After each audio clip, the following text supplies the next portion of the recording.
गजरा सोन्या चिरा मस्तक चिरा अंगवशा लाल मास सुंदरी आठी करी देव होळी नाना करी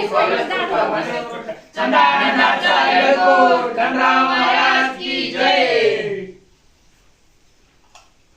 चंदानंदाचा येळकोट पहिलं टांगा चंदनपुरी पहिलं टांगा चंदनपुरी दुसरा मुकम गंगावरी दुसरा मुकम गंगावरी तिसरा मुकम संगमनेरी तिसरा मुकम संगमनेरी चौथा मुकम करावरी चौथा मुकम करावरी पाचवा मुकम गडजरी पाचवा मुकम गडजरी गडजरी भगवती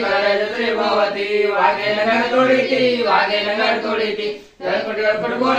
येळकोट बोलती नितळ बंधा उधळीती रंगाराच्या भानूसाठी वळ्या मेंढ्या घेऊन काठी दैत मारून वाकला नगरात कोळ्या चंदनी मानत मासा बाई भांडती ऐकून मलरी हसती सदानंदाचा